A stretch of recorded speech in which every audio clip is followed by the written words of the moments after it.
हमारा प्रश्न है, निम्न में से कौन सा पशु हड़प्पा सभ्यता में नहीं पाला जाता था? हमारा ऑप्शन है ऑप्शन ए घोड़ा, ऑप्शन बी ऊंट, ऑप्शन सी गाय, ऑप्शन डी बकरी।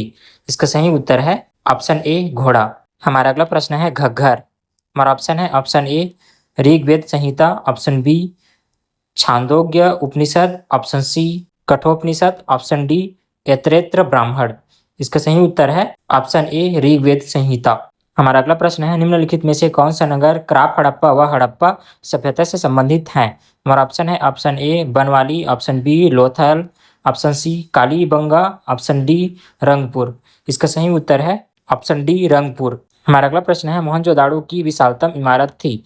हमारा ऑप्शन है ऑप्शन ए अन्नागार, ऑप्शन बी महास्नानागार, ऑप्शन सी सभागृह, ऑप्शन डी भोजनालय। इसका सही उत्तर है ऑप्शन बी महास्नानागार। हमारा अगला प्रश्न है, सिंधु घाटी सभ्यता से संबंधित लोग शवों का अंतिम संस्कार हमारा ऑप्शन है ऑप्शन ए जलाकर करते थे, ऑप्शन बी गाड़कर करते थे, ऑप्शन सी पारसियों की तरह किसी ऊंचे स्थान पर खुला छोड़कर करते थे, ऑप्शन डी उपरोक्त सभी प्रकार से करते थे। इसका सही जवाब है ऑप्शन डी उपरोक्त सभी प्रकार से करते थे। हमारा अगला प्रश्न है, सिंधु घाटी सभ्यता के लोग लगभग सभी स्थानों पर दुर्गे के अवशेष प्राप्त हुए। निम्नलिखित में से किस स्थान पर दुर्गा का अवशेष नहीं मिला है?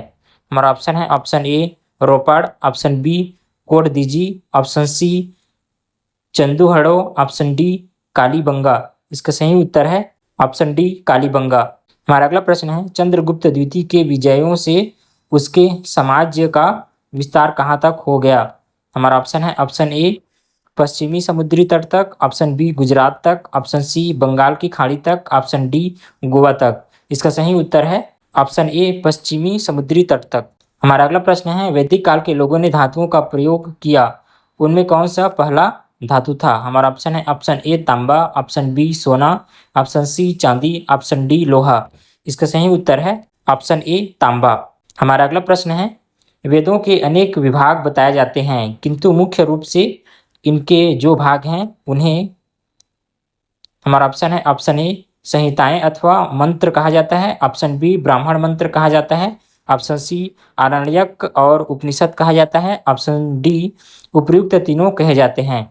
इसका सही उत्तर है ऑप्शन डी उपर्युक्त तीनों कहे जाते हैं। हमारा अगला प्रश्न है, मोहनजोदाड़ो में किए गए खनन कार्य से ऐसा पता चला है कि उस काल के लोग कृषि करना जानते थे, किंतु वे चावल की भी फसल उगाते थे।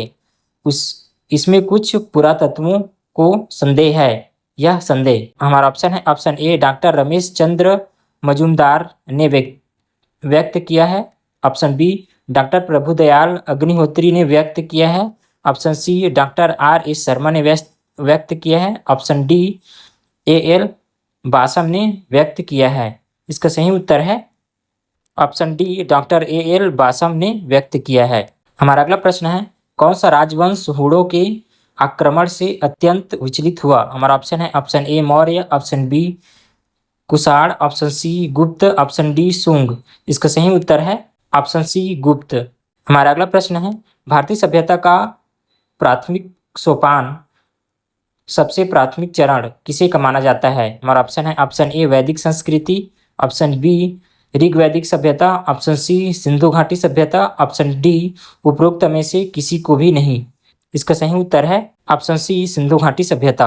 हमारा अगला प्रश्न है, हड़प्पा एक अन्य प्राचीन नगर का ध्वंसावशेष है जिसका पता मोहनजोदाड़ो की खुदाई के बाद चला। यह स्थान हमारा ऑप्शन है ऑप्शन ए उत्तरी पश्चिमी सीमा प्रांत के समीप है, ऑप्शन बी पाकिस्तान के सिंध प्रांत में है, ऑप्शन सी राजस्थान के पूर्वी भाग में है, ऑप्शन डी पाकिस्तान के मांटगोमरी जिले में है। इसका सही उत्तर है ऑप्शन डी पाकिस्तान के मांटगोमरी जिले में है। हमारा अगला प्रश्न है, वर्तमान गणित में दशमलव प्रणाली आविष्कारक का श्रेय निम्न में से किस युग को था?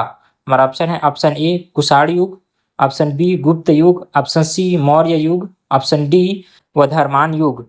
इसका सही उत्तर है ऑप्शन बी गुप्त युग। हमारा अगला प्रश्न है, सिंधु घाटी सभ्यता के स्थान की खुदाई में मिले अवशेषों से पता लगता है कि हमारा ऑप्शन है ऑप्शन ए इनके मकान प्रायः 2 मंजिले होते थे, ऑप्शन बी इनके मकान प्रायः 1 मंजिले होते थे, ऑप्शन सी हर मकान में आंगन, स्नानाघर और रसोई होती थी। ऑप्शन डी केवल ए और सी। इसका सही उत्तर है ऑप्शन डी केवल ए और सी। हमारा अगला प्रश्न है, इलाहाबाद के स्तंभ लेख में हरिशेषण ने प्रशंसा की थी। हमारा ऑप्शन है ऑप्शन ए चंद्रगुप्त की, ऑप्शन बी स्कंदगुप्त की, ऑप्शन सी समुद्रगुप्त की, ऑप्शन डी अशोक की। इसका सही उत्तर है ऑप्शन सी समुद्रगुप्त की। हमारा अगला प्रश्न है, गुप्त काल में औषधि शास्त्र का प्रमुख विद्वान कौन था। हमारा ऑप्शन है option A Vagbhatta, option B Patanjali, option C Varaha Mihira, option D Panini. इसका सही उत्तर है ऑप्शन ए वाग्यभट्ट। हमारा अगला प्रश्न है, गुप्त वंश की स्थापना किसने की थी।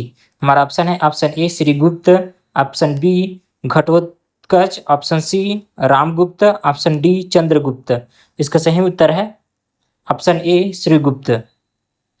हमारा अगला प्रश्न है, सिंधु घाटी सभ्यता के लोग नाना प्रकार की सब्जियां, अन्न व फलों का उपयोग करते थे। मुख्य रूप से वे, हमारा ऑप्शन है ऑप्शन ए निरामिष भोजी थे, ऑप्शन बी सामिष भोजी थे, ऑप्शन सी निरामिष व सामिष दोनों का सेवन करते थे, ऑप्शन डी केवल फल और दूध लेते थे।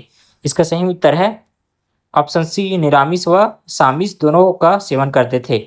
हमारा अगला प्रश्न है, सिंधु सभ्यता के लोग विश्व की तत्समकालीन सभ्यताओं से किन बातों में आगे थे। हमारा ऑप्शन है ऑप्शन ए कपास की खेती, ऑप्शन बी उत्तम नगर आयोजन, ऑप्शन सी पक्की ईंटों का प्रचुर प्रयोग, option D A B C तीनों।